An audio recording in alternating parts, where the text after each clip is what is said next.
Washington has been called, among other things, a city of Greek wedding cakes. They celebrate the conviction of the founding fathers that what they were building was the first modern republic worthy of ancient Greece. What they could not anticipate was the flood of democracy that would rough up the symmetry of their new institutions. This is the kind of contrast that constantly arises between what the 18th century hoped to make out of American life and what life turned out to be. For example, nearly all the visual records we have of the wars of the 18th century show men fighting and dying in an almost dignified and stately way. Clearly, these scenes were not photographed by network correspondents this morning to show to us tonight. Yet the 18th century wars, and not least the American War of Independence, were bloodier than most, if only because they were man-to-man, horse-to-horse, hand-to-hand affairs. But since this was the century of reason and elegance, these wars were brought to an end in reasonable treaties concluded in elegant rooms. But even with reasonable people, it takes time for the bad blood to simmer. And it took 2 years from the British surrender at Yorktown to the Peace of Paris, which ended the War of Independence. It was signed, the treaty was signed at this desk, and it was commemorated in that sketch painting by Benjamin West. Now there you see the American delegation led by Benjamin Franklin in black. You don't see the British delegation because they were so used to winning that they didn't know how to look like losers, and they refused to show up at the artist's studio. However, in those intervening 2 years, they had won great naval victories in the West Indies, and they still occupied New York, so they came to this desk with some bargaining strength. Obviously, they had to grant the total independence of the new nation called the United States of America, and they had to give up these huge lands from Canada to the Gulf of Mexico that they'd won only 20 years before from the French. That's to say, all the way from the Mississippi to the Allegheny Mountains. They did retain navigation rights on the Mississippi and a share of the Newfoundland fisheries. Well, so much for the parties of the first part, but now came the nasty stage in every peace treaty where the allies of the winner demand their pound of flesh.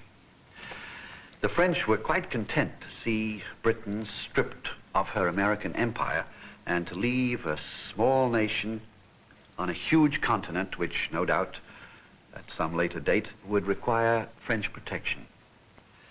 That left the Spanish, and they wanted rewards far beyond their prowess. In fact, they wanted Gibraltar, way back then, and were persuaded by the French to settle for Florida. But now there was great anxiety over a word that haunts the defeated in every civil war, and the word is reprisal. What was going to happen to the loyalists, to the 1/3 of the colonists who'd fought on the British side, or at least supported them? Well, the treaty put in some humane promises about compensation for houses, lands, possessions, but the Congress was an infant, and it couldn't keep these promises. And I'm sorry to say that in the result, the loyalists were treated with alarming variations throughout the states. The Pennsylvania Quakers were so compassionate that a disgusted New Yorker wished instead they had followed the example of his state. There was nothing, he said, like a vigorous, manly execution. But in most places, the Loyalists had a brutal time. In many towns, the favorite torture was tarring and feathering, and this cartoon suggests that the fate of a woman collaborator is much the same in all wars. The Loyalists lost their houses and businesses. They had no legal redress from assault and slander. They even had to pay for robberies and the ruin caused by rioting mobs. And at last, they were forced into exile in great numbers, to Canada, to the West Indies, or back to England. The day the British evacuated Charleston, 100 ships sailed down the bay, jammed with loyalists. And in New York, the British commander was so fearful of mass reprisals that he refused to give up the port until the last refugee was aboard. And one of them made the forlorn note in his diary, "There will scarcely be a village in England without some American dust in it by the time we are all at rest."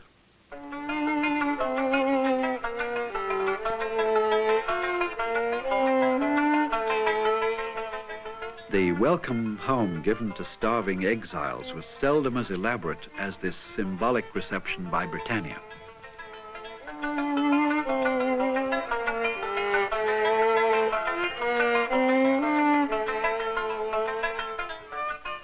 But this forced exodus was, I suppose, prudent, if not inevitable. The war had ended in a blaze of patriotism, and the people were so peacock proud that sooner or later they might have menaced the lives of a population of renegades. So for a time they reveled in the popular fiction of a brave and indissoluble alliance of new states, and they celebrated it in the naive symbols of the time: the eagle, the war horse, and Columbia with her flag.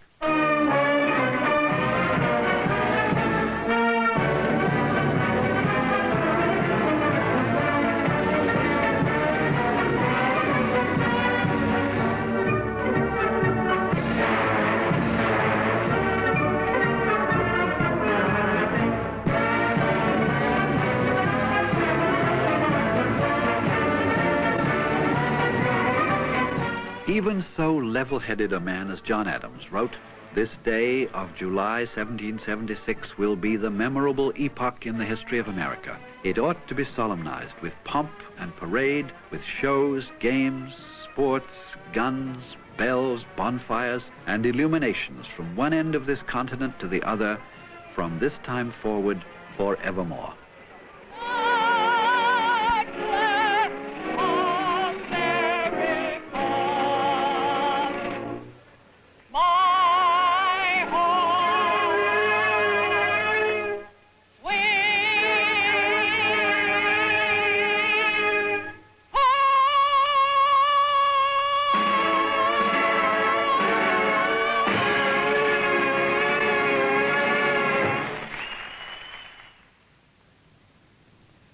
The conquering heroes had come home all right, drunk on the pride of sovereignty, but not as Americans, rather as Virginians, Marylanders, New Yorkers, Pennsylvanians. But on the morning after, this indissoluble union soon dissolved into separate states, slapping tariffs on each other, coining their own money, going their own ways, shucking off the huge national war debt as somebody else's business. We are here in Philadelphia because this is where 55 men came to try and repair the chaos of what had become the disunited States of America, just about held together by some loose agreements called the Articles of Confederation, a sort of League of Nations which, like some others, kept boasting about an overriding authority which, in fact, it never possessed. So, in time, influential men in the new states came to recognize with much reluctance that they were not a nation. And they came here in 1787 to Philadelphia, frankly, to see if they could make the government work.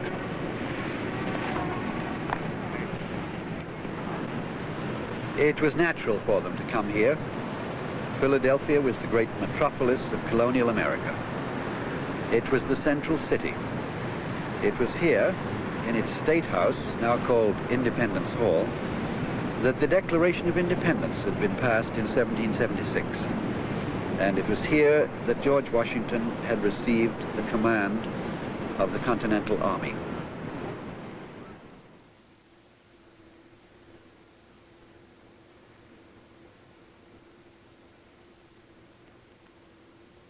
This is the chamber in which they met, and it looks very much as it did then. There was no argument about who their presiding officer was to be. George Washington sat and occasionally slept here. The other delegates sat around these tables, one table to one state. I said just now that they were reluctant to come together here. They were big men in their own country, and I suppose they hated to lose the sweet smell of success that they'd enjoyed in their own bailiwicks. Anyway, it took 10 days to get a quorum, and Rhode Island never did show up.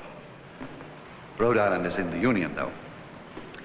But when 7 states were represented, they closed the doors and they began. But who were they? The Declaration of Independence had started its catalogue of royal crimes with the grand phrase, "We the people." But by any definition of the people that we'd accept, they were not here. You know, looking back on it now, it's awfully hard for us to realize that the men who created the United States were not creating our society. They would have shuddered at some of our deepest beliefs, democracy, for instance. For though the king had gone and the governors were appointed by men of property and the legislatures were elected, I think that most of the men who came here would have agreed with old John Winthrop that democracy amongst civil nations is accounted the meanest and worst form of government. Also, they had no intention of sanctioning political parties. They agreed with their chairman, George Washington, that political parties provoke the mischief of associations and combinations. Now, it's natural to ask, how about the people's people, the demagogues, the bloodshot orators who had rabble-roused the country into revolution? Patrick Henry, Tom Paine. They weren't here. For it often happens that men who love the bonfire find the rebuilding something of a bore. Patrick Henry refused to come. He said, "I smell a rat in Philadelphia." Tom Paine was a man so exhilarated by agitation that he adopted it as a profession. The very month the founding fathers gathered in Philadelphia, he sailed away to try and pull England into revolutionary shape. He was arrested in London for treason. He escaped to France to play first trumpet to the French Revolution. But he found they had their own trumpeters, and he missed the guillotine by a hair's breadth. It should be a lesson to all columnists and writers of indignant books. So who then were the men who were to be known ever afterwards as the Founding Fathers? Jefferson called them an assembly of demigods. Not quite. But they were a superior lot, possibly the most enlightened, certainly the most civilized revolutionaries the world has seen in the last 200 years. These 55 men were the elite of business, the professions, and government in their own states, the shippers and manufacturers of the North, the planters and scholars of the South. More than half of them were lawyers. 29 of them were graduates of colleges of either Britain or America. Average age, 42, which in the 18th century was just a little beyond the span of normal life. Well, they were here for just under 17 weeks, and the first thing they did was to flout their instructions. They decided that the Articles of Confederation were hopeless. They abolished them and started from scratch, and they sat down here to invent a nation. They spent the first 2 months looking through all the ancient and modern forms of government and found, Franklin said, only the seeds of their dissolution. So they began by deciding what they wouldn't have. A parliamentary system, for instance. Out. They had 150 years tradition of separate governments for the states, and they meant to keep them. And since they'd overthrown what they'd come to look on as the tyranny of monarchy, they wouldn't have a king, and they wouldn't have a standing army. Kings could command standing armies and manipulate parliaments. A professional army was anathema to them. Indeed, the Continental Army was disbanded within 6 months of the end of the war, and the Navy and the Marine Corps ceased to exist. When, by the way, the suggestion came from an old army man who idolized his chief, that George Washington should be made king, Washington himself was the first to snuff it out as an idea I must view with abhorrence and reprehend with severity. Oh, at the start, they took a decision that today would certainly produce the most frightful hullabaloo among the newspapers and the networks, not to mention the people. Should they publish their debates as they went along? It's a problem that has pestered diplomats ever since, whether, as Woodrow Wilson believed, such conferences should seek open covenants openly arrived at, or, as Dag Hammarskjöld believed, they should seek open covenants secretly arrived at. Well, they agreed with Dag Hammarskjöld, and Washington said that even if they didn't publish their debates and their resolutions dribbled out, they would get into the newspapers and, he said, disturb the public repose with premature speculations. Imagine. So, what was recorded here and what went on behind these closed doors was unknown to anybody on the outside for 60 years. When the convention was all over and Benjamin Franklin was going through these doors for the last time, an old lady stopped him and said, "Well, doctor, what have we got, a republic or a monarchy?" And he replied, "A republic, madam, if you can keep it."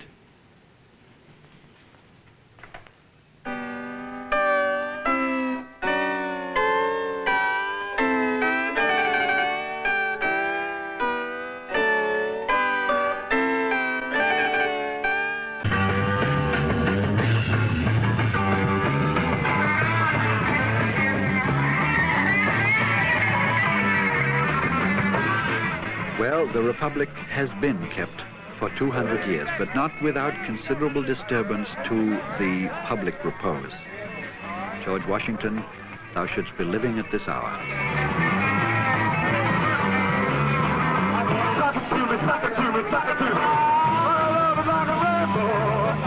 This is not a rock rally, but a 1970 political campaign.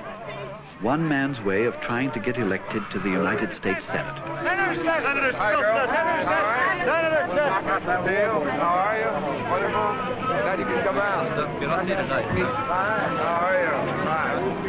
How are you, sir? Very nice to meet you. One way can relocate. Need your help. We're going to go one way to go. Need your help. Need your help. How are you? This, too, is going on in the founder's town of Philadelphia. That is probably the 15th ice cream cone that he's had to take a lick at in one day. The next United States senator who will talk to the people of Pennsylvania. Where do we get the money from, folks? Ask yourself that. We run the Senate of the United States with the conviction and the knowledge. We serve no one except the people. I've made public my expenditures. But back in Independence Hall in 1787, the great debate turned on a crucial question: the balance of power between the central government and the states. There was one brilliant advocate of a strong central government, Alexander Hamilton. Like most fervent nationalists, like Napoleon, like Hitler, Hamilton was born elsewhere. He was a British subject, born in the West Indies. At the age of 12, he was running a mercantile business in St. Croix and doing it expertly in 2 languages. At 16, he entered what is now Columbia University, and he wrote some of the most persuasive of the revolutionary pamphlets. He fought bravely in the war, and at the end of it was a military aide to George Washington. He was the supreme spokesman of the aristocratic principle. He wanted a lifetime president, a lifetime Senate recruited exclusively from men of property, an all-powerful central government that could absolutely veto the laws of the states. At the opposite pole was a Virginian, George Mason, who argued to the end for strong individual rights, a weak central government, and equal powers for the states. In between Hamilton and Mason sat a most undramatic figure, 32 years old, a theologian of great learning, more patience, and a skeptical view of human nature, James Madison. If men were virtuous, he once reminded the convention, there would be no need of governments at all. This was our man in the middle, James Madison. His great learning, these tomes, remind me of a story about a very practical British Prime Minister who was asked how Harold Laski, another great scholar of politics, how he'd made out when he was given his first political job. And Mr. Attlee said, rum thing about Harold, never got the hang of it. Well, the truly marvelous thing about Madison was the way he got the hang of it, was the way his learning and his experience reinforced each other. He came to Philadelphia with this vast pile of books, and he lectured the delegates on the history of confederacies, ancient and modern. And from it, he hammered home a warning that no confederacy had ever succeeded which set up a conflict between the national and the provincial government. So bluntly you could say he thought both Hamilton and Mason were wrong.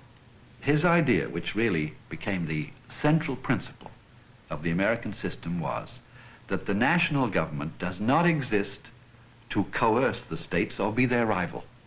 They both exist for the protection of the American citizen. And happily, the men of Philadelphia hearkened to him. So they boosted the pride of the little states by giving them equal representation in an upper house and giving every locality the widest representation in a lower house. And this was the vital compromise, they agreed to recognize and respect the variety of life and tradition in the states, and to give them and leave them to this day great independent powers.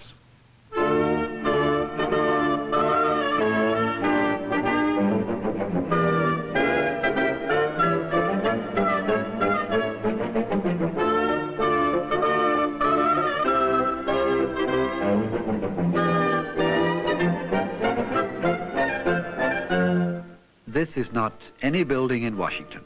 It is the entrance to a state capitol, the headquarters of government by and for that state alone. And there's some such building in each of the 50 states. Each has its governor, its executive branch, and its own Congress with an upper house and a lower house. In 50 state capitals, men are busy exercising all the powers which the Constitution did not give to the federal government. The states control their own highways, education, banking, divorce, taxation, even their own civil and criminal codes. It was a daring thing to give these powers to the states, but it greatly diffused the opportunity for self-government, and, we ought to say, for corruption. It sounds like a shattering defeat for Alexander Hamilton, and so it was. When the Constitutional Convention was over, he said, "No man's ideas are more remote from the plan than my own are known to be." Now, I said that he was a Roman, and he had some of the Roman vices, arrogance, centralism, but he had a great Roman virtue, magnanimity. He never complained or recriminated because he'd lost. And to me, Alexander Hamilton, not a very fashionable figure now, represents the politician at his very best, showing an absence of malice, a steady willingness to believe that your opponent is as honorable a man as you are, and may be right. He swallowed his most passionate convictions and wrote more than 40 brilliant essays urging the states to ratify the Constitution, which was a very close thing in some places. In Virginia, for instance, they voted 89 for, 79 against. George Mason and Patrick Henry voted against. But in the end, it was done.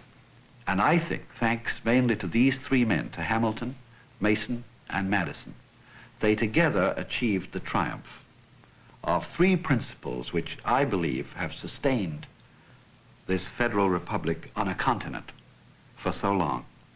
They're undramatic principles, but they're very precious. They are compromise, compromise, compromise.